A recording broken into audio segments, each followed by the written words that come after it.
अस्सलाम वालेकुम नाजरीन, आप देख रहे हैं प्रोग्राम हकीकत क्या है। मैं हूं सोनिया सत्ती। नाजरीन, आज के प्रोग्राम में जरा बात करेंगे ओवरऑल जो इस वक्त मुल्क की सूरत हाल है मुआशी हवाले से, जहां पर हम पहुंचे हुए हैं। बिजली की लोड शेडिंग, आवाम का जीना दुश्वार हुआ है, महंगाई का एक तूफान है, पेट्रोल प्राइसेस आप देखें कहां पहुंची हुई हैं। फिर मजीद कल हमने देखा मिफ्ता इस्माइल साहब ने प्रेस कॉन्फ्रेंस की और मजीद महंगा होने का एक इंदिया दे दिया।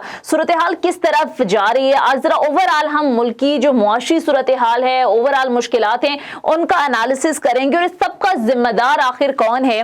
और सबसे अहम सवाल ये है कि इस सारी सूरत हाल का हल क्या है, कैसे इस सारी सूरत हाल को बेहतर किया जा सकता है, कैसे इस सारी सूरत हाल को सही सिमत पर लाया जा सकता है।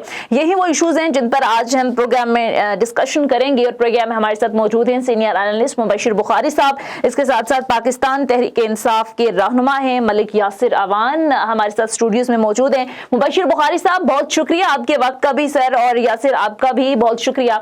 सबसे पहले मुबशिर बुखारी साहब, मैं आपसे आगाज कर लेती हूँ। सर, आपको क्या लगता है जिस दलदल में हम धंसते चले जा रहे हैं मुआशी हवाले से, आपको क्या लगता है इस सब की जिम्मेदार क्या एक सियासी जमात को करार दिया जा सकता है, या वक्त आ गया है कि तमाम जो पॉलिटिकल जमातें हैं वो एक पेज पर आए, अपने जितने भी पॉलिटिकल डिफरेंसेस हैं उन्हें साइड पर रखें और इस वक्त आ गया है कि मुल्क का सोचा जाए, बजाय इसके कि अपनी अपनी सियासत चमकाई जाए, मईशत पर सियासत की जाए, अहम मामलात पर सियासत की जाए।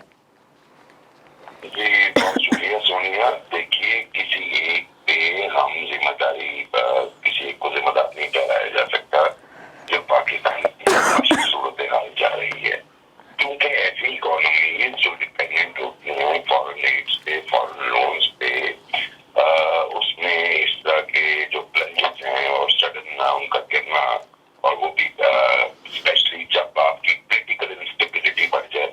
आप माजी के आप 4 दहाइयों में चले जाएं आफ्टर आई विल से 1988, तो आपको नजर आएगा कि जब भी पोलिटिकल इंस्टेबिलिटी बढ़ी तो हमारे मुआशी बहरान में इजाफा हुआ। उसकी वजह ये है कि चूंकि आपकी इकोनॉमी डिपेंडेंट है, जो फ्री इकोनॉमीज होती हैं उनके तो ऐसे मामला का फर्क पड़ता है, लेकिन इतना सीरियस डेट नहीं कभी पड़ता कि कोलैप्स तक जा पहुंचे इकोनॉमीज। तो हमारी सिचुएशन इस वक्त बिल्कुल ऐसी ही है कि हम दहाने पे खड़े हैं कि हमारी इकोनॉमी कोलैप्स कर जाए। अगर आप कहें पिछली हुकूमत की पॉलिसी उनका कंट्रीब्यूशन था, उससे पिछली हुकूमत जी उनका कंट्रीब्यूशन था, उससे पिछली हुकूमत उनका कंट्रीब्यूशन था, मौजूदा हुकूमत चूंकि 1.5 माह हुआ है तो ये ज्यादा वाली बात हो जाएगी मेरी तरफ से। अगर मैं बिल्कुल करूँ के साथ ये रिस्पॉन्सिबल है, वो मसला ये है कि हमारी पॉलिसी लॉन्ग टर्म पॉलिसी दूसरा इकोनॉमीज आपकी चलती है आपकी एक्सपोर्ट्स के ऊपर, कि आप एक्सपोर्ट कितनी इम्पोर्ट करने के लिए सपोर्ट मिल रहा है, तो उसमें भी जो है ठीक है। मुबशिर बुखारी साहब, आपकी आवाज हम सही तरह से सुन नहीं पा रहे, मैं दोबारा आपकी तरफ आऊंगी। मलिक यासिर, मैं आपकी तरफ आऊंगी। आपकी ज़ाहिर है पाकिस्तान तहरीक इंसाफ के फाउंडर मेंबर्स में से आप हैं और बड़ा एक स्ट्रगल रही है आपकी भी सारी पाकिस्तान तहरीक इंसाफ जो हमेशा बात करती है कि हमारी 22 साल की स्ट्रगल रही है। मुझे ये बताएं कि खान साहब ने लॉन्ग मार्च किया और बहुत सारे इंडिपेंडेंट जो एनालिस्ट हैं वो भी कहते हैं कि पहला जो लॉन्ग मार्च खान साहब ने किया वो एक नाकाम लॉन्ग मार्च था। अब खान साहब ने कहा था हकीकी आज़ादी मार्च है और 6 दिन का मैं अल्टीमेटम देता हूँ, 6 दिन के बाद दोबारा आऊँगा और फिर इस्लामाबाद में मेरे साथ 20 लाख लोग निकलेंगे। लेकिन हमें कोई स्ट्रैटेजी वाज़े नज़र नहीं आ रही। पेशावर से वो बन्नी गाला तो आ गए हैं, लेकिन लॉन्ग मार्च के हवाले से कुछ दिन पहले कोर कमेटी का इजलास हुआ जिसमें डिस्कशन तक नहीं हुई, बल्कि इतलात ये कि आप लोग दोबारा असम्बलियों में आने का फैसला कर लिया है। तो क्या स्ट्रैटेजी है PTI की? अस्सलाम वालेकुम सोनिया, सबसे पहले तो आपको बहुत शुक्रिया कि आपने मुझे पार्टी का मौक़िफ़ बयान करने के लिए यहाँ पे बुलाया। और उसके बाद सियासी गुफ्तगू शुरू होने से पहले सबसे पहले तो मैं शदीद मज़म्मत करूँगा जो इंडिया में हज़रत मोहम्मद सल्लल्लाहु अलैहि वसल्लम की शान में गुस्ताखी की गई, तो उस पर हम शदीद मज़म्मत करते हैं। और पूरी दुनिया को बताना चाहते हैं कि हुजूर सल्लल्लाहु अलैहि वसल्लम की मोहब्बत जो है वो हमारी ईमान का हिस्सा है, और हम इस पे बिल्कुल खामोश नहीं बैठेंगे, और हम जो भी इसके किरदार अदा कर सकें हम किरदार अदा करेंगे। और इसीलिए खान साहब ने भी इस्लामोफोबिया के खिलाफ बात की थी, और उनकी सारी एफर्ट भी यही थी कि ये चीज़ आइंदा ना हो। उसके बाद आप जो कह रही हैं कि ये जो हमारा हकीकी आज़ादी मार्च है वो कामयाब नहीं होता, लेकिन ये बिल्कुल गलत परसेप्शन है। ये बिल्कुल कामयाब हुआ था।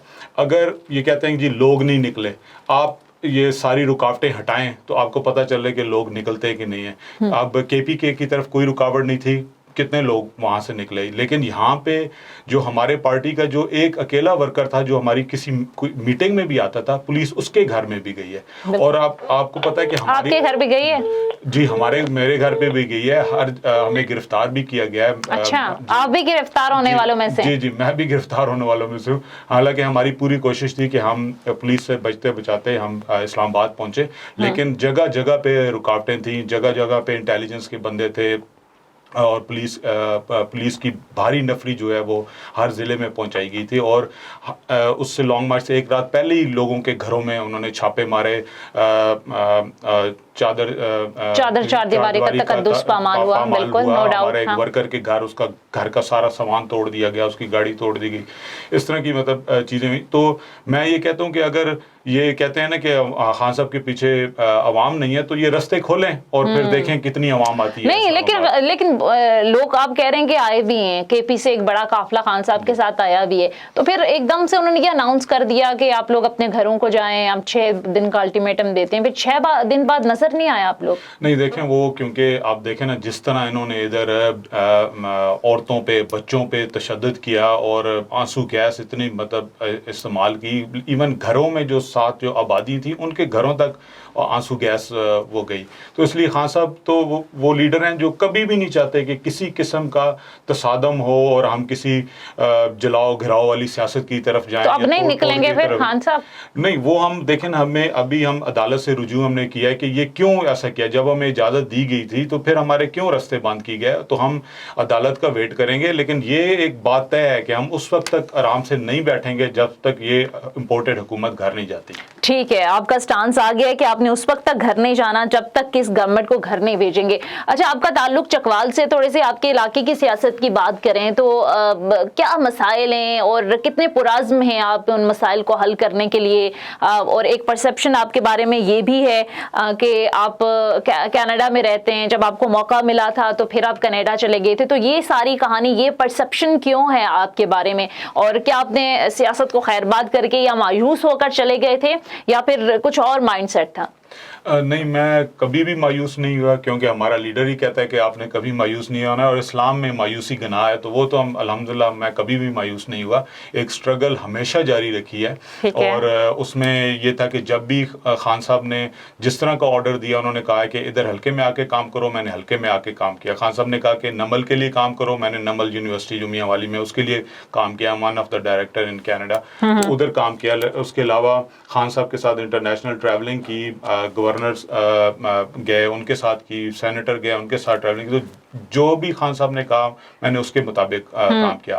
अब उन्होंने, खान साहब ने कहा हल्के में काम करो, मैं हल्के में काम कर रहा हूँ, और अल्हम्दुलिल्लाह। क्योंकि तो जाने की फिर वजह क्या थी? नहीं, मैं परमानेंटली तो कभी भी नहीं गया। अच्छा, परमानेंटली तो कभी नहीं गया। हाँ, मैं 20 साल पहले क्योंकि कनाडा गया था, और वहाँ पे मैंने एक अपना जो बिजनेस उसको स्टैब्लिश करने में 20 साल लगाए, और मैं उस बिजनेस को छोड़ के, अपनी फैमिली को छोड़ के पाकिस्तान में आया हूँ, और वहाँ पे मेरे 20 बच्चे हैं, उनसे मिलने जाता हूँ। लेकिन मैं खुद एक बात बताएं मुझे यासिर, अगर तो खान साहब आगे नेक्स्ट आते हैं, आप लोग तो आपको टिकट देते हैं, आप कामयाब हो जाते हैं, तो प्रायोरिटी क्या है अपने इलाके के लिए? क्या चीज़ ऐसी है जो कि आपके पास नहीं है? आपके इलाके के लोगों की महरूमियाँ जो हैं वो क्या है, और कैसे आप दूर करेंगे? विजन क्या है आपका?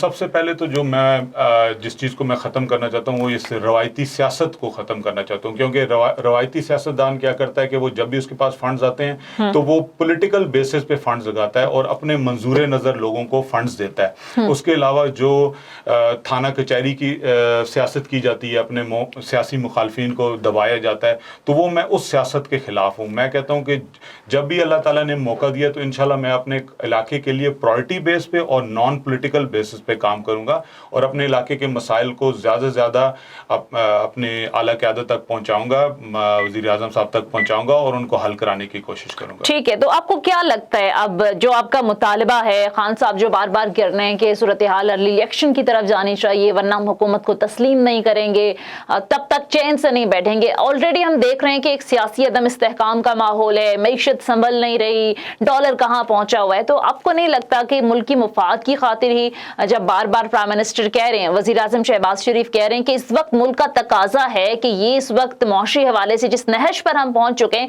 तमाम पॉलिटिकल पार्टीज बैठे कोई हल निकालें, ग्रैंड डायलॉग की बात कर रहे हैं, आप लोग मुस्तरद कर रहे हैं, कुछ टाइम के लिए तो अपने सियासी मफादात साइड पर रख लें, पाकिस्तान होगा, मुल्क होगा, तो फिर आप लोग सियासत भी करेंगे। देखिए, सबसे पहले तो बात यह है कि ये जो हुकूमत आई है ये अमेरिका की साजिश के नतीजे में आई है। ये एक इम्पोर्टेड गवर्नमेंट है और ये कोई अनहोनी बात नहीं है कि अमेरिका ने किसी मुल्क में रजीम चेंज किया हुआ और ये पहले भी कई इस्लामी ममालिक में अमेरिका ने इस तरह किया और इसी तरह पाकिस्तान में भी अब किया गया। तो हो क्या रहा था कि खान साहब चाहते थे कि यहाँ इस मुल्क में अकाउंटेबिलिटी हो, जिन लोगों ने करप्शन की है उनके खिलाफ जो केसेस हैं वो नतीजे तक पहुँचें और आगे साफ और शफाफ इलेक्शन के लिए राह हमवार की जाए, इलेक्ट्रॉनिक वोटिंग लाई जाए, ओवरसीज़ पाकिस्तानीज़ को वोट का राइट दिया जाए। तो इनको पता था कि जिस तरह की खान साहब पॉलिसीज़ बना रहे हैं, जिस तरह के वो काम कर रहे हैं, लाइक रिकॉर्ड तरक्याती काम हो रहे हैं, डैम्स बन रहे हैं, यूनिवर्सिटी बन, तो इनको ये पूरा यकीन था कि अगर खान साहब रह गए तो हम दोबारा नहीं आएंगे। ऊपर से अमेरिका भी, क्योंकि खान साहब ने एक आज़ाद खारजा पॉलिसी की बात की, वो रशिया गए पाकिस्तान के मफाद के लिए, क्योंकि वो चाहते थे कि हम वो काम करें जिसमें पाकिस्तान का मफाद। तो अमेरिका भी खिलाफ था, ये भी खिलाफ थे, इन्होंने गठजोड़ किया, एक रजीम चेंज की गई, आप ये कह रहे हैं, जो ठीक है। और IMF अब ये जो करा रही है वो अपनी मर्जी से ये उनके इशारों पे नाच रहे हैं, क्योंकि उनको लाने वाले वही हैं तो उनके इशारों पे ही नाच रहे हैं। लेकिन यासिर, एक बात तो है कि आप लोग भी तो जब गवर्नमेंट में नहीं थे पहले, जब खान साहब तो IMF में जाने के खिलाफ थे, जब गवर्नमेंट में आए तो हक में हो गए, आप लोग भी गए, अब फिर गवर्नमेंट से बाहर हैं और फिर खान साहब खिलाफ हो गए। मुबशिर, मैं आपकी तरफ आऊंगी। मुबशिर बुखारी साहब, आप सुन सकते हैं? तो मुबशिर बुखारी साहब, आपको क्या लगता है ये एक तो मईशत पर सियासत ये कितनी तशवीशनाक है? हमने देखा कि जब पेट्रोल प्राइसेस पाकिस्तान तहरीक इंसाफ ने IMF की शराइत पर बढ़ाई थी तो उस वक्त मुस्लिम नून आज की हुकूमत शदीद तनकीद कर रही थी कि अवाम को महंगाई की चक्की में पिसी अवाम पर मजीद बोझ डाल दिया। हालांकि इनको भी पता था कि IMF की शराइत ऐसी हैं, हम पेट्रोलियम प्राइसेस नहीं बढ़ाएंगे तो मईशत का नुकसान होगा। यही अब PTI भी कर रही है। अब ये लोग बढ़ा रहे हैं प्राइसेस तो पाकिस्तान तहरीक इंसाफ इस पर सियासत कर रही है। हालांकि पाकिस्तान तहरीक इंसाफ की गवर्नमेंट होती तो उसने भी यही करना था। तो ये मईशत पर सियासत, कौमी मुफाद पर सियासत, आपको नहीं लगता कि ये मुल्क को मजीद बहरान की तरफ लेकर जा रही है? अहम कौमी इशूज पर तो इनको मिलकर बैठ लेना चाहिए। जी बिल्कुल ऐसा ही है सोनिया, आपने बिल्कुल सही पॉइंट आउट किया। देखिए, माजी में भी यही होता रहा है, हमें सबको इदराक है, यानी पॉलिटिशियंस को स्पेशली, कि आपने जब हमेशा हर आने वाली हुकूमत ने IMF के पास जाना है, उनकी शराइत माननी है, सबसे पहली शर्त ये होती है कि आप सब्सिडीज खत्म करें। और हर दौर में ये हुआ है और हर दौर में इस पर सियासत हुई है। अभी मैं ये कहूंगा कि चूंकि इदराक होना चाहिए खान साहब को भी और ये रूलिंग कोalition को भी कि ये वक्त ऐसा है कि इस पे आप मुईशत पे सियासत नहीं कर सकते, इस पे बल्कि कोई ऐसी सियासत नहीं कर सकते जिससे आपके मुआशरती जो यूनिटी है या फैब्रिक जिसे हम बोलते हैं उसमें कोई खराश आ जाए या कोई कटाव की सूरत पैदा हो जाए। बदकिस्मती ये है कि आप अपने पॉलिटिकल स्कोर सेटल करने के लिए इस वक्त जब पाकिस्तान मुआशी दौर पे एक इंतहाई नाजुक दौर से गुजर रहा है, उस वक्त आप जब इस तरह की कोशिश कर रहे होते हैं तो आप डायरेक्टली जो है वो रियासत को और उसमें बसने वाली कौम को नुकसान पहुंचा रहे होते हैं। तो इस तरह से अमल को डिस्करेज करना चाहिए। और वही बात देखिए, नेशनल एक्शन प्लान से पहले यानी सामने आए API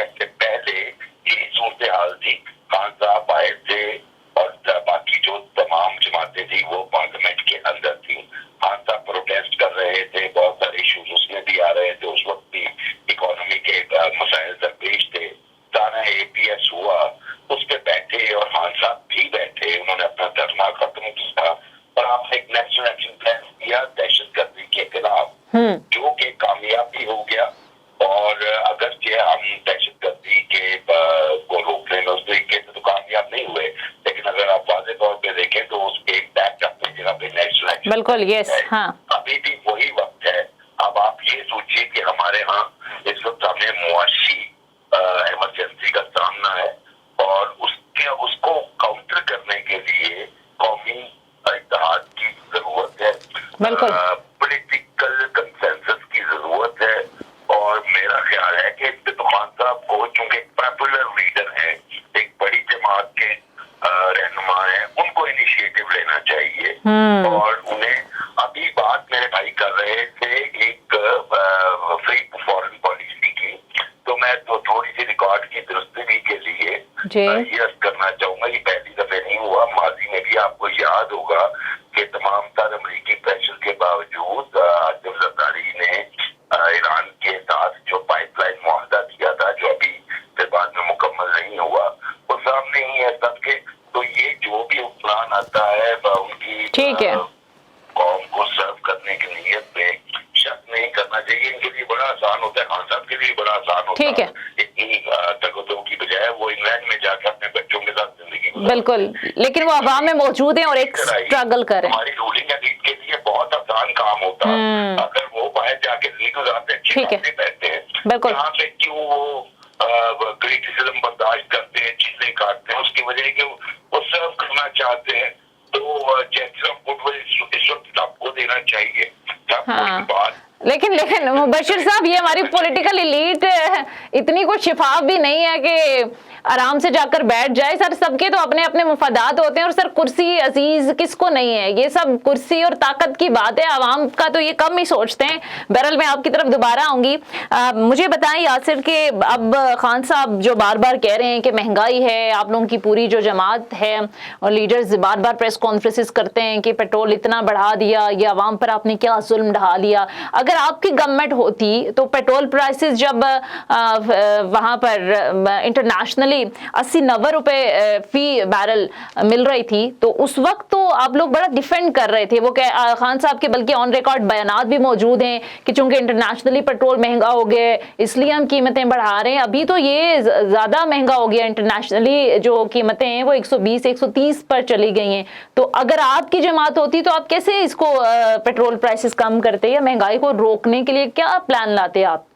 देखिए, 3.5 साल के दौरे हुकूमत में कुछ प्राइसेस बढ़ी हैं, 37 से 50 रुपए इस तरह के फिगर्स हैं, लेकिन इन्होंने बढ़ा दिए हैं एक हफ्ते के अंदर अंदर ही 60 रुपए बढ़ा दिए अभी। और इनका तो प्रोग्राम है 270 रुपए तक लेके जाने का। तो हम भी तो IMF का प्रेशर बर्दाश्त कर रहे थे, सारी चीजें कर रहे थे। इसी मैशत में हम डैम भी बना रहे थे, यूनिवर्सिटीज भी बना रहे थे, एहसास कफालत प्रोग्राम भी चला रहे थे, सेहत कार्ड भी दिए लोगों को, बिला सूद कर्जे भी दिए, घरों के लिए भी कर्जे दिए, सोलर पे सब्सिडीज दी, सारी चीजें हम इसी मैशत के साथ कर रहे थे। और लेकिन हुकूमत, हमारा तो कोई इस तरह का प्लान नहीं था कि हम इस तरह जो है वो बढ़ाएंगे। हमारे जो फॉरेन रिजर्व थे वो स्टेट बैंक की आप वेबसाइट पे चले जाए 22 मिलियन के थे फेब में, और अभी जो है वो 15 बिलियन पे पहुंच चुके हैं। आपकी रिपोर्ट तो मैंने अभी रिसेंटली चेक किया तो 15 मिलियन आ रहा था। लेकिन ये देखें, मतलब ये क्योंकि इसलिए कर रहे हैं, देखें आप इसको बल्कि $9.5 अरब के ज़खायर जो हैं वो अभी मुबशिर साहब बात कर रहे थे कि हमारी मईशत खराब है तो हम सारे बैठ जाएं इकट्ठे। तो क्या हम वो जो अमेरिका की साजिश है उसको भूल जाएं, गुलामी एक्सेप्ट कर लें? हमेशा आप देख लें इस्लामी तारीख में, अदवार में ऐसे ही हुआ है कि जब भी किसी आज़ादी की उसको जद्दोजहद को रोकने की कोशिश की तो यही जो अंदर के होते हैं वो कहते हैं वो नहीं, हम तो हमारी तो हैसियत ही नहीं है, हम तो मैशी तौर पे कमज़ोर हैं, हम तो बेकारी हैं। हम तो आज़ादी हासिल करने के लिए आपको उसकी कीमत देनी पड़ती है। तो हम अभी ये कह रहे हैं मैशत के बहाने सारे इकट्ठे हो जाएं, आपको इतना है मुल्क का तो आप फ्री एंड फेयर इलेक्शन कराएं, उसके बाद स्टेबल गवर्नमेंट आए जिसको अवाम की सपोर्ट हो, और जो IMF है उसको भी पता हो कि ये जो गवर्नमेंट आई है ये अवाम की सपोर्ट से आई है, ना कि अमेरिका की सपोर्ट से आई है, और वो फिर हम फैसले अपनी मर्जी से कर रहे हैं। अभी तो ये 100% के इशारों पे चल रहे हैं, जैसे वो कह रहे हैं उसी तरह ये कर रहे हैं आगे से। तो इसलिए हमें सबसे पहले तो ये इम्पोर्टेंट हुकूमत को घर भेजना है, साफ शफाफ इलेक्शन कराने हैं, फिर ही हम जो है मुल्क वो बेहतरी की तरफ जा सकता है। इन हालात में मुल्क बेहतरी की तरफ नहीं जाएगा और ये मुल्क के खैर ख्वाह हैं तो साफ और शफाफ इलेक्शन कराएं। लेकिन मुझे ये बताएं, मैं मुबशिर बुखारी साहब के पास भी जाऊंगी। अभी तो एकदम से अगर इलेक्शन अनाउंस हो जाते हैं तो इलेक्शन कमीशन पर आपको तहफ्फुज़ात हैं। अच्छा, जो आप रिफॉर्म्स लेकर आए थे इलेक्शन के हवाले से, ओवरसीज पाकिस्तानियों का वोट इन्होंने ख़त्म कर दिया, फिर ईवीएम मशीन इन्होंने ख़त्म कर दी, तो ऐसे माहौल में अगर इलेक्शन होते हैं और फिर आप लोग कामयाब नहीं होते, आपको मेजॉरिटी नहीं मिलती, तो फिर क्या आप इलेक्शन तस्लीम कर लेंगे आराम से, या फिर आप लोग सड़कों में होंगे, फिर कंटेनर पर होंगे? खान साहब इलेक्शन की डिमांड तो कर रहे हैं लेकिन माहौल भी तो देखें आप। नहीं, उसी लिए ना कि ये कहें हाँ जी ठीक है हम इलेक्शन करवाते हैं, आए बैठें और इस इलेक्शन पे हम बात करते हैं, मतलब और फिर उसमें ये सारी तो आप कह रहे हैं ना पहले इलेक्शन की डेट अनाउंस करें, उसके बाद हम बैठेंगे। वही कह रहा हूँ ना कि ये कहें हाँ जी हम इलेक्शन करवाते हैं और आप जो इलेक्शन का जो प्रोसेस है उस पे बात करते हैं। तो बात पे इत्तेफाक कैसे होगा? ये तो इलेक्शन कराना ही नहीं चाहते ना, ये तो चाहते हैं कि हम इसी तरह। आपको लगता है कि आपकी डिमांड मान लेगी गवर्नमेंट? देखें ये गवर्नमेंट आप जिस तरह देखें इनका जो इनका माइंडसेट है, इनका माइंडसेट हमेशा, और इनकी जो ये पुलिस गर्दी हुई है इसमें भी इनका जो रिफ्लेक्ट करता है कि इनका माइंडसेट कैसा है। इनका माइंडसेट ऐसा ही है कि पुलिस दहशतगर्दी की जाए और उसके बाद जो है अवाम पे इन्होंने पेट्रोल बम गिरा दिया, बिजली की प्राइसेस मंगा दी। ये तो अवाम के मतलब इनको तो कोई ख्याल ही नहीं है। खान साहब 5 रुपए बढ़ाने से पहले 100 दफा सोचते थे, इन्होंने तो मतलब मिफ्ता इस्माइल कहते हैं फूट फूट कर रोए हैं शहबाज शरीफ जब समरी पे दस्तखत किए थे। सब ड्रामेबाजी है और आपको पता ही है हमारे जो मौजूदा प्राइम मिनिस्टर हो हाई लेवल के ड्रामेबाज हैं। अच्छा चलें, मुबशिर बुखारी साहब आपको क्या लगता है इलेक्शन होते हुए आपको नजर आ रहे हैं या पीटीआई? हमने देखा कि जलसे जुलूस की जो सियासत थी उस हद तक तो काफी लोग मोबिलाइज हुए, हमें एक चार्ट क्राउड नजर आया और बड़े बड़े जो टिल थे जिनका मुस्लिम लीग नून की तरफ, वो भी लोग एग्री कर रहे थे कि खान साहब ने बड़ी तादाद में लोगों को बाहर निकाला। लेकिन लॉन्ग मार्च पार्ट 1 का एक किस्म का एक फेलियर था, चाहे उसकी वजह जो भी हो, रुकावटें हुई, व्हाटएवर। आपको लगता है कि उसके बाद से एक प्रेशर कम हो गया है गवर्नमेंट पर से भी? देखिए, 2-3 चीजें अगर आप मुझे इजाजत दें जी प्लीज। जी एक बात मेरे ख्याल है इस बात से निकल आने चाहिए, पेट्रोल बढ़ाया, पेट्रोल कम किया, किसने इकोनॉमी के लिए कुछ किया, किसने नहीं किया जी, कौन चोर है कौन डाकू है। इस वक्त मैंने जो कहा कि आपकी रियासत को मतला दरपेश है, और खान साहब का तो अपना ये बड़ा मशहूर डिक्शन रहा है कि जो कौमें डिपेंडेंट होते हैं मुआशी तौर पे वो गुलाम ही होती हैं। तो गुलामी असल में तो यही है। उसमें मैं ये अर्ज करूंगा कि आपको मूव ऑन करना चाहिए, खान साहब के लिए भी और बाकी तमाम लीडर्स के लिए भी, वो रूलिंग कोalition के भी, कि आपको वो डिवाइस करना है ऐसा प्लान कि आपकी इकोनॉमी डिपेंडेंट ना रहे।